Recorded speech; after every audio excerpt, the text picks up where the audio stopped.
Breaking చూస్తున్నాం. తెలంగాణలో ఎక్కడ చూసినా ఫోన్ ట్యాపింగ్ కేసులో రోజు రోజుకు అనేక సంచలన విషయాలు బయటపడుతున్నాయి.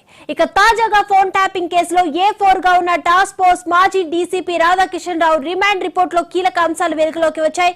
ఫోన్ ట్యాపింగ్ వ్యవహారంలో రాధాకిషన్ వ్యవహారాలు ఒక్కొక్కటిగా బయటపడుతున్నాయి.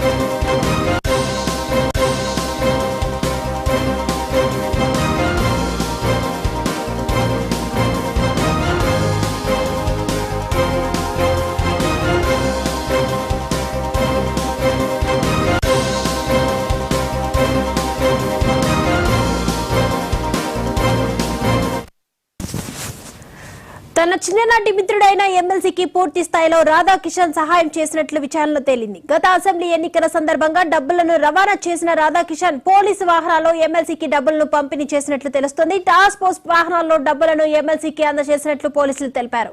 సెంట్రల్ జోన్ టాస్క్ ఫోర్స్ ఎస్ఐని ఉపయోగించి డబ్బులను రవాణా చేసినట్లు గుర్తించారు. ఎమ్మెల్సీ డబ్బులకు ఎస్కార్ట్ ఇచ్చి డెలివరీ చేయించారని, డబ్బుల వ్యవహారం బయటపడకుండా ఉండేందుకు కొత్త సిమ్ కార్డు ఐఫోన్ కొని ఎస్ఐకి ఇచ్చినట్లు రిమాండ్ రిపోర్టులో తెలిపారు.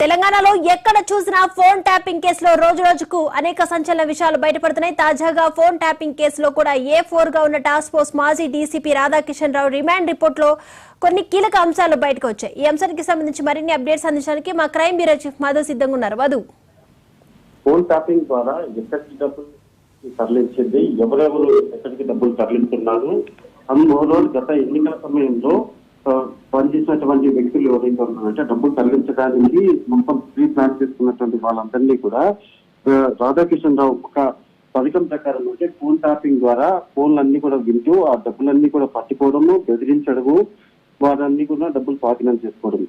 కొంత డబ్బులు అఫీషియల్ గా చూపించినప్పటికీ మరికొన్ని డబ్బులు అనఫీషియల్ గానే ముంచేశారు అనేటటువంటి ఆరోపణల నేపథ్యంలోనే రైతు A4 గా ఉన్నటువంటి రాధాకిషన్ రావును సంబంధించి విచారించినటువంటి పోలీసులు అనేక కొత్త విషయాలను బయటకు తీసుకొచ్చారు. గత ఎన్నికల సమయంలో కేవలం ఫోన్ ట్యాపింగ్ ద్వారానే మొత్తం డబ్బులన్నింటినీ కూడా తాము రిసీవ్ చేసుకున్నట్టు, డబ్బులన్నిటి కూడా పట్టుకున్నట్టుగానే గుర్తించడం జరిగింది. అయితే ఎవరు ఈ ఆదేశాలు ఇచ్చారు, ఫోన్ ట్యాపింగ్ కి సంబంధించినటువంటి వ్యవహారంలో ఎవరి ఆదేశాలతో ఇవన్నీ కూడా జరిగాయి అనేది ఇప్పుడు బయటకు రావాల్సినటువంటి విషయం. సో రిమాండ్ రిపోర్ట్ ఏదైతే ఉందో ఆ రిమాండ్ రిపోర్ట్ కి సంబంధించి మరికొంత కీలకమైనటువంటి సమాచారం బయటికి రావాల్సి ఉంది. ఇప్పుడు ఉన్నటువంటి ఆధారాల ప్రకారం మనం చూసుకుంటే మాత్రం రిమాండ్ రిపోర్ట్ లో పోలీస్ వాహనాల్లోనే ఎమ్మెల్సీకి డబ్బులు పంపిణీ చేసినట్టుగా రాధాకిషన్ వెల్లడించడం జరిగింది. అసెంబ్లీ ఎన్నికల సమయంలో డబ్బులను రవాణా తామే చేశామంటూ కూడా పూర్తిగా కూడా అంగీకరించిన నేపథ్యంలోనే టాస్క్ ఫోర్స్ వెహికల్స్ ఏవైతే ఉన్నాయో ఆ టాస్క్ ఫోర్స్ వెహికల్స్ లోనే డబ్బులన్నింటినీ కూడా ఎమ్మెల్సీకి పంపించి మొత్తం వ్యవహారం అంతా కూడా నడిచినట్టుగా రాధాకిషన్ ఒప్పుకున్నారు. అయితే రాధాకిషన్ కు సంబంధించినటువంటి రిమాండ్ రిపోర్ట్ ఏదైతే ఉందో ఆ రిమాండ్ రిపోర్ట్ లో పెట్టుకున్నటువంటి విషయాలలో ఎవరెవరు డబ్బులను తరలించారు, ఒక ఎమ్మెల్సీకి సంబంధించి ఇప్పుడు తెర మీదకి వచ్చినప్పటికీ ఇంకా ఎవరెవరు డబ్బులు తరలించారు అనేది ఇంకా బయటికి రావాల్సినటువంటి విషయం. Right, thank you Madhu.